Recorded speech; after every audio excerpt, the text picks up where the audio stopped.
ఓం శ్రీ మాత్రే నమః. ఛానల్లోకి స్వాగతం అండి.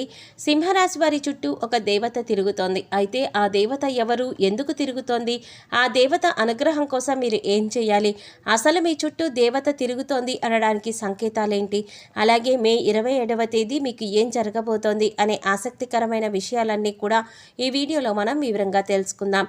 కానీ అంతకంటే ముందుగా మీరు కనుక మన ఛానల్ ఇప్పటి వరకు సబ్స్క్రైబ్ చేసుకోకపోతే సబ్స్క్రైబ్ చేసుకొని పక్కనే వచ్చిన బెల్ ఐకాన్ నొక్కి ఆల్ సెలెక్ట్ చేసుకుంటే మేము ఇలాంటి వీడియోస్ అప్లోడ్ చేయగానే ముందుగా మీకు నోటిఫికేషన్ వస్తుంది. అలాగే వీడియో నచ్చినట్లయితే లైక్ చేసి మీ ఫ్రెండ్స్ అండ్ ఫ్యామిలీ మెంబర్స్లో సింహరాశి వారు ఎవరైనా ఉంటే వారితో మర్చిపోకుండా ఈ వీడియోని షేర్ చేసుకోండి. అలాగే వీడియో నచ్చినట్లయితే ఎక్కడా కూడా స్కిప్ చేయకుండా చివరి వరకు చూస్తేనే మేము ఏం చెప్తున్నామో మీకు పూర్తిగా అర్థమవుతుంది. ఇక వివరాల్లోకి వెళ్ళిపోతే సింహరాశి వారి చుట్టూ ఏ దేవత తిరుగుతోంది అనే విషయాన్ని తెలుసుకోబోయే ముందు వీరి జీవితంలో కొన్ని విషయాలను నిర్లక్ష్యం చేయకూడదు. ఇలా చేసినట్లయితే కనుక జీవితంలో ఎన్నో కష్టాలను నష్టాలను ఎదుర్కోవలసి ఉంటుంది. కాబట్టి వాటి నుంచి బయటపడడానికి ఆ విషయాలను నిర్లక్ష్యం చేయకుండా ప్రతి అంశాన్ని కూడా ఆచితూచి ఆలోచించి నిర్ణయం తీసుకోవాలి. ఆ విషయం గురించి ఇప్పుడు మనం వివరంగా తెలుసుకుందాం. ప్రస్తుతం ఉన్న పరిస్థితుల్ని అనుసరించి కొన్ని సందర్భాలలో తోచింది చేసే విధంగా మీరి ప్రవర్తన అనేది ఉంటుంది. అటువంటి పరిస్థితుల్లో మీరు మార్చుకోకపోతే కనుక జీవితంలో కష్టాలను ఎదుర్కొంటారు. అందుచేత ప్రతి ఒక్క అంశాన్ని క్షుణ్ణంగా పరిశీలించి నిర్ణయం తీసుకోవాలి. ఆలోచనలు స్థిరంగా ఉండేలా ప్రయత్నించాలి. ఒక నిర్ణయం తీసుకుంటే దాన్ని ఖచ్చితంగా కట్టుబడి ఉండాలి. ఈ అంశంలో మీరు మీ ప్రవర్తన సవరించుకుంటే కనుక జీవితాన్ని ఆనందదాయకంగా మార్చుకోవచ్చు. ఈ రాశి వారికి జీవితంలో ఒడిదుడుకులు ఎక్కువగా ఉంటాయి. అలాగే అధికంగా శ్రమించి తమ బాధ్యతలను నిర్వహించి ఉన్నత స్థానానికి చేరుకుంటారు. ఈ రాశి వారికి మంచితనం, మానవత్వం అధికంగా ఉంటాయని చెప్పుకోవచ్చు. ఇతరుల కష్టాల్లో ఉంటే ఖచ్చితంగా ఏదో ఒక విధంగా సహాయం చేయాలి అని అనుకుంటారు. వీరి దగ్గర ధనం లేకపోయినా ఎదుటివారు కష్టాల్లో ఉంటే మాత్రం సహాయం చేయడానికి ప్రయత్నిస్తూ ఉంటారు. ముఖ్యంగా ఈ రాశివారు న్యాయం అనేది ఎవరికైనా ఒకటే అనే ఆలోచన కలిగి ఉంటారు. ఎందుకంటే మీకు ఎలా న్యాయం జరగాలి అని కోరుకుంటారో అలాగే ఎదుటివారికి కూడా వారు నిజాయితీ పరులైతే వారికి ఖచ్చితంగా న్యాయం జరగాలి అని కోరుకుంటారు. ఈ గుణం కారణంగా ఎదుట వ్యక్తులు మీకు ఆకర్షింపబడుతూ ఉంటారు. ఎప్పుడూ కూడా ప్రశాంతంగా ఉంటూ జీవితాన్ని ఆనందంగా గడపడానికి ఎక్కువగా ఇష్టపడతారు. ఎదుటి వాళ్ళు కష్టాల్లో ఉంటే సాయం చేయడానికి ముందుంటారు. కొద్దిగా సాయం చేయడానికి మీకు కష్టమైన పరిస్థితులు ఎదురైనా కూడా ఇష్టంగా సాయం చేయడానికి మాత్రం ముందుంటారు. ఈ రాశివారు ఎదుటివారిని చాలా తేలిగ్గా నమ్మేస్తారు. కానీ వారు మిమ్మల్ని మోసం చేశారని తెలిస్తే లేదా వారికి మోసపూరితమైన ఆలోచనలు ఉన్నాయని తెలిస్తే మాత్రం వారిని దూరం పెడతారు.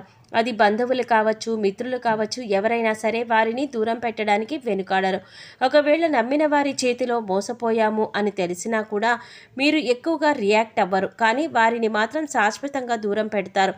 ఇలాంటి మీకున్న లక్షణాలు మిమ్మల్ని అందరిలో కంటే కూడా ఒక ప్రత్యేకమైన వ్యక్తిగా నిలబడేలా చేస్తుంది.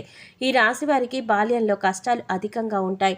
అలాగే యవ్వన ప్రాయంలో కుటుంబాన్ని వదిలి దూరంగా ఉంటూ తమ బాధ్యతలను నిర్వహిస్తూ కెరీర్ని డెవలప్ చేసుకోవలసిన పరిస్థితులు కూడా ఏర్పడతాయి. స్నేహితులు, బంధువుల్ని వదిలేసి కొంతకాలం దూరంగా ఉండవలసిన పరిస్థితులు కూడా వస్తాయి. ఇబ్బందికరమైన కుటుంబ పరిస్థితులు కూడా కొంతకాలం ఎదురవుతాయి. ఈ సమయంలో మీరు నమ్మిన వ్యక్తుల చేత మోసపోయే అవకాశం కూడా కనిపిస్తోంది. అందుచేత ఎవరు మనవారు, ఎవరు పరాయివారు అని గమనించాలి. ఎదుటివారు మన మంచి కోసం చెప్తున్నారా లేదా వారికి అందులో లాభం ఏదైనా ఉందా అనే అంశాలు కూడా మీరు గమనించాలి. ప్రతి ఒక్కరి మీద ఒక కన్నేసి ఉంచాలి. ఎందుకంటే మీరు నమ్మిన వారే మీతో స్నేహపూర్వకంగా మాట్లాడుతూనే మిమ్మల్ని మోసం చేసి మిమ్మల్ని ఇబ్బందుల్లో పడే అవకాశాలు ఎక్కువగా ఉన్నాయి. ఈ సమయంలో ఈ రాశివారు వ్యాపార కూడలని అద్దెకిచ్చే ఆలోచన ఉంటే మానుకుంటే మంచిది. ఎందుకంటే అది మీకు నష్టాన్ని చేకూర్చవచ్చు. ఇక మీ వ్యాపారం ఏదైనా ఉంటే దాన్ని విస్తరించడానికి ప్రయత్నించినట్లయితే లాభాల బాట పడతారు. అలాగే వ్యాపారంలో ఎప్పుడూ కూడా అనుభవజ్ఞులను భాగస్వాములుగా చేసుకోవడానికి ప్రయత్నించండి. మీకు ఏదైనా సహాయం కావాలంటే అది చిన్నదైనా పెద్దదైనా కుటుంబ సభ్యుల యొక్క సలహాలు అలాగే వారి సహకారం తీసుకోవడానికి ప్రయత్నించండి. అలాగే ఈ సమయంలో మీరు డబ్బులు అప్పుగా ఇచ్చినా తీసుకున్నా వాటికి సంబంధించిన పత్రాల గురించి చాలా జాగ్రత్తగా ఉండాలి. ఎందుకంటే ఈ సమయంలో మీకు షూరిటీ సంతకాల విషయంలో ఇబ్బందికరమైన పరిస్థితులు కనిపిస్తున్నాయి. అయితే డబ్బులు ఇచ్చి పుచ్చుకునేటప్పుడు పత్రాలు జాగ్రత్తగా చూసుకుంటే కనుక ఎటువంటి ఇబ్బందులు ఉండవు. ఇక ఈ సమయంలో ముఖ్యంగా ఈ రాశి వారి చుట్టూ ఒక దేవత తిరుగుతోందనే చెప్పుకోవాలి. దీనికి గల కారణం మీరు ఇతరులకు నిస్వార్థంగా సహాయపడే విధానం కావచ్చు, లేదా మీరు నిష్కల్మషమైన మనసుతో అమ్మవారిని పూజించిన విధానం కావచ్చు, మీ దయాగుణము దానగుణము కావచ్చు. వీటి కారణం చేత అమ్మవారు ప్రసన్నమై మీ వెనకాలే ఉండి మిమ్మల్ని నడిపిస్తున్నారు. అందుచేత ఈ రాశివారు ఎదుటివారితో మాట్లాడేటప్పుడు కానీ ఎదుటివారికి సహాయం చేసేటప్పుడు కానీ చాలా నిర్మలమైన మనస్సుతో చేయాలి. అమ్మవారికి కోపం తెప్పించే విధంగా మీ ప్రవర్తన ఉండకూడదు. మీ దగ్గర లేని వ్యక్తి గురించి మీరు తప్పుగా మాట్లాడకూడదు. కష్టాలలో ఉన్నవారు మీ వద్దకు వస్తే ఈ సమయంలో వారికి లేదు అనకుండా మీకు వీలైనంతలో ఎంతో కొంత సహాయం చేయండి. మంచితనం మానవత్వం వదులుకోకుండా ప్రవర్తించండి. ఇంటిని పరిశుభ్రంగా ఉంచుకోవడానికి ప్రయత్నించండి. అమ్మవారి కరుణ కటాక్షాలను పొందుతారు. ఇల్లు వాకిళ్ళు శుభ్రంగా ఉన్న చోట లక్ష్మీదేవి తిష్ట వేసుకొని కూర్చుంటుందని పెద్దలు చెప్తారు. అలాగే ఇంటిని శుభ్రం చేసుకున్నాక ఇంట్లో సుగంధ ద్రవ్యాలతో ధూపం వేయండి. ఇలా చేయటం వల్ల అమ్మవారి ఆశీస్సులు మీపై ఎల్లప్పుడూ ఉంటాయి. అలాగే అమ్మవారు మీ చుట్టూ తిరుగుతోంది అని చెప్పడానికి సంకేతాలేంటో ఇప్పుడు మనం తెలుసుకుందాం. ఇంట్లో ఎప్పుడు సుగంధ పరిమళం వస్తున్నట్లయితే కనుక మీ ఇంట్లో దేవత ఉందని అర్థం చేసుకోవచ్చు. తరచుగా ఇంట్లో పసుపు కుంకుమ వాసన వస్తున్నట్లయితే కనుక అమ్మవారు మీతోనే ఉందని అర్థం చేసుకోవచ్చు.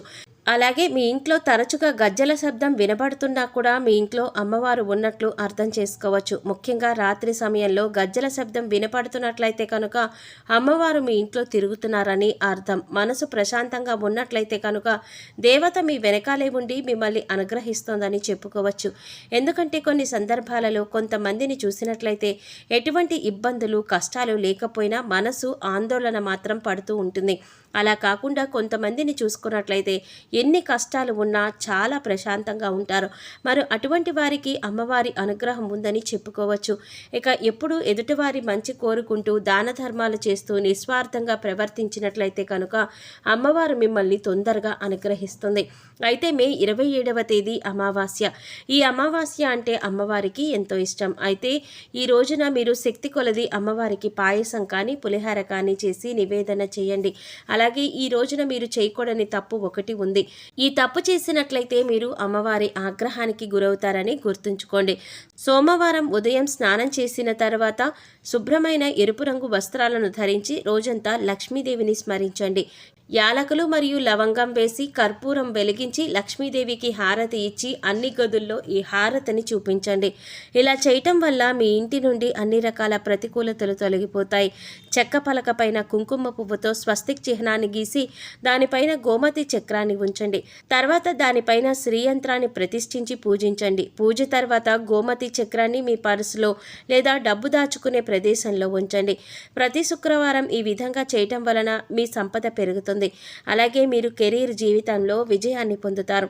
అలాగే మీరు ప్రతికూల శక్తుల నుండి బయటపడడం కోసం ఇంటి గుమ్మం దగ్గరకు ఆవు వస్తే ఏదైనా మీ శక్తి కొద్దీ గడ్డి పెట్టి 3 ప్రదక్షిణలు చేయండి. బిచ్చగాళ్ళు వస్తే వారికి ఏదో ఒకటి ఇచ్చి పంపించండి, కానీ ఊరికే ఏమీ ఇవ్వకుండా పంపవద్దు. వారానికి 3 సార్లైనా సరే సాయం సంధ్యా సమయంలో ఇంట్లో వ్యాపార సంస్థల్లో ధూపం తప్పకుండా వేయండి. అలాగే మీ వాహనాలకు నిమ్మకాయ దండను కట్టండి. ఇలా చేసిన తర్వాత ప్రతికూల వాతావరణం తొలగి శ్రేయస్సు కలుగుతుంది. ఈ రోజున మద్య మాంసాలకు దూరంగా ఉండండి. ఎవరిని దూషించకండి. ఇలా చేయటం వల్ల మీరు చిక్కుల్లో పడే అవకాశం కూడా ఉంటుంది. మీ చుట్టూ అమ్మవారు తిరుగుతోంది అన్న విషయాన్ని గుర్తుంచుకోండి. ప్రతిరోజు దీపారాధన చేయండి. మీ ఇష్టదైవ నామస్మరణ చేస్తూ ఉండండి. రోజుకి ఒక్కసారైనా కనకధార స్తోత్రం చదువుకోవడానికి ప్రయత్నించండి. చదవడానికి వీలు కాకపోతే కనీసం వినడానికి ప్రయత్నించండి.